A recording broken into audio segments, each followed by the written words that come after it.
Okay, so I was born in Fetcham, a small village in Surrey in the 1970s.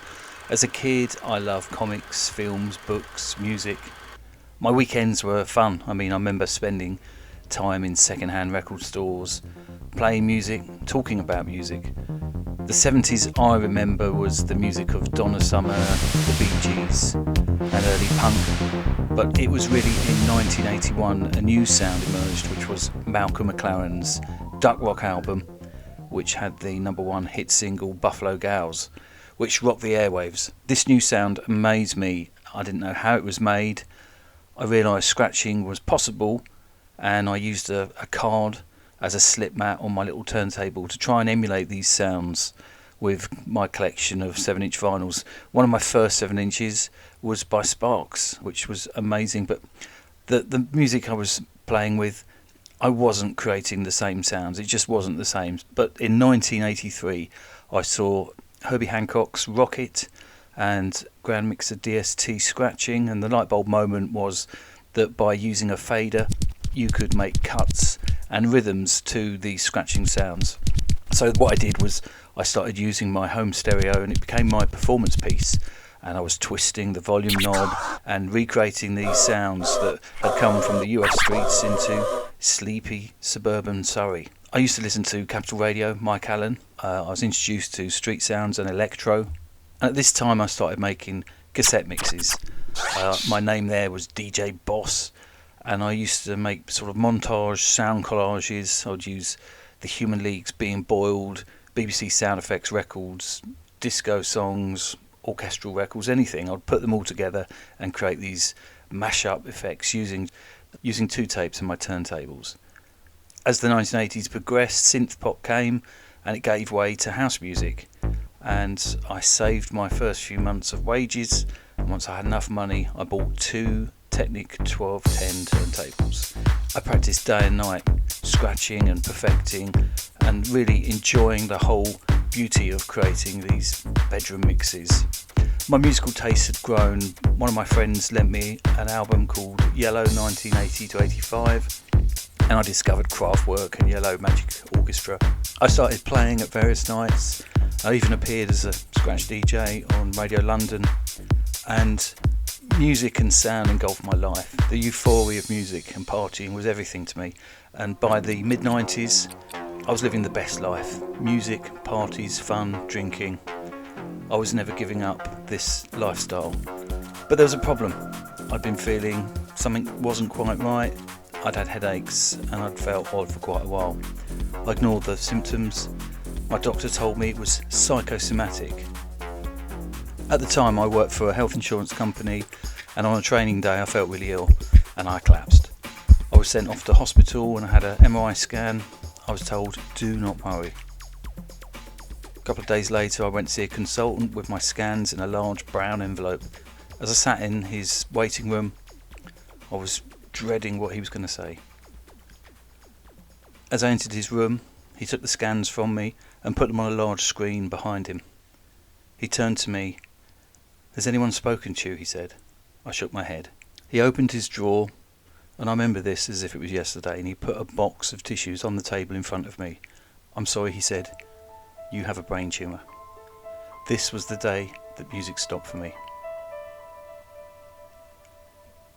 The surgery that I had was pioneering. I was in surgery for over 7 hours. I had the last rites. I was in my mid-20s. I had no idea what the future held for me, and I had no idea that the road to recovery would be so long. As a youngster, I had to learn to walk again. My head was shaved. I had staples. Eventually I went home. I was weak, I was tired, and I spent days just lying in my bed listening to music. Music I listened to, I remember The Art of Noise, the Ambient CD. I used to listen to Roxy Music. I was slipping in and out of consciousness. I'd lost my driving licence. I'd lost my life. After many months, I was back at work. First a couple of days, then a week. As I was getting stronger, my independence grew. And once I was back on my feet, I bought my first home, a small masonette. Time's a great healer, and my work was okay. It was taking my mind off what happened to me, but music took a back seat. Once I was fully recovered, I did various things. I produced 2 documentary films, but my turntables had been packed away in the loft. That period of my life was over, or so I thought. This was 2014. One of my friends, Andy, the guy that gave me the Yellow album, phoned me up. He said he was making an album. The group was called Fish in a Box, and he said, I want to have some scratching. Can I come down to the studio and lay down some scratches? I told him the decks were in the loft. I didn't do that anymore. He told me, get them out the loft, and that's what I did.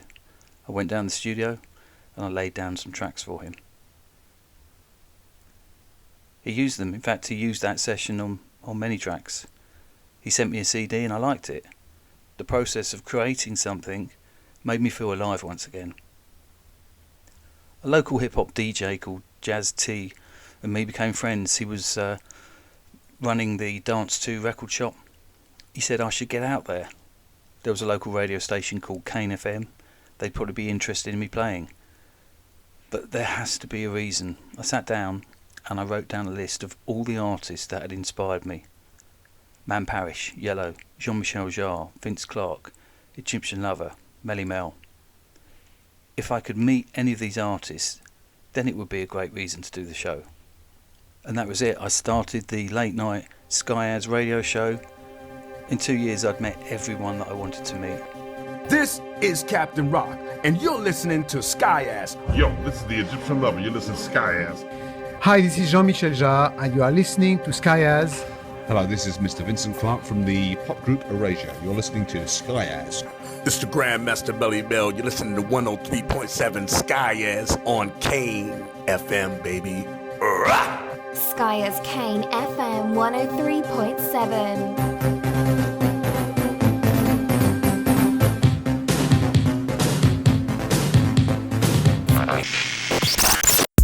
I just love having fun with the turntables and different sounds. But it's not a big stretch to see Melly Mel and Mick Jagger on a song together, or you know the Sugar Hill Gang and Melly Mel with the Rolling Stones. Is not really a big stretch if you look at the scope of what hip hop means to music and what the Rolling Stone means to music. That's not really a big stretch. So and that's what, listening. Come on, Daddy. Let's go one more round.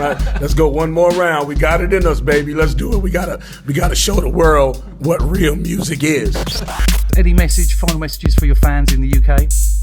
Yeah, I just would like to thank you for following my work so brilliantly. It means a lot to me.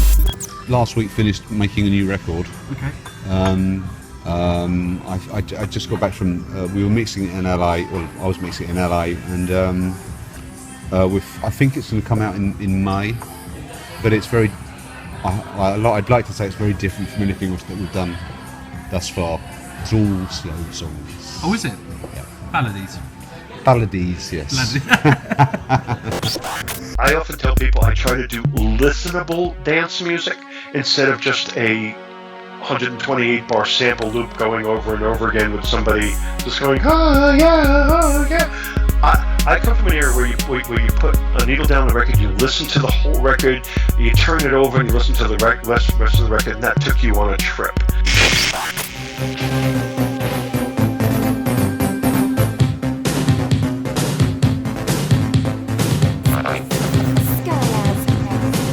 I produced some shows that I was really proud of. I'd spend hours mixing and perfecting them. And radio really had shown me what I should be doing. The artists I'd met were great and encouraged me. Realised I should get out there and get my music heard by more people. When I played on my radio show, I wasn't really interested in my audience at all. I was creating shows that only one person would love, and that one person was my teenage self. That person who was lying in bed listening to music to make their life better. That's really what Skyaaz is all about. It's an embodiment of the love of music that means something to you. If I can do anything and create something that makes someone's life special, then that's the meaning and the reason why I'm doing what I'm doing. So once I'd finished the Skyaaz radio show, my plan was to continue creating new music. I had some collaborations lined up and I was excited.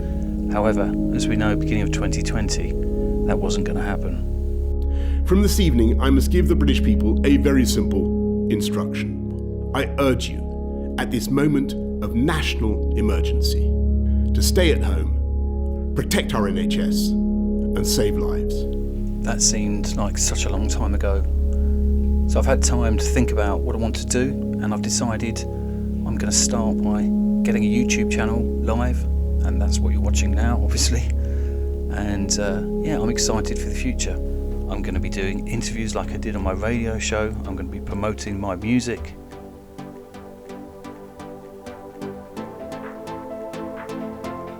If you like it, join me here, like, sub, whatever it is. Just never give up on your dream.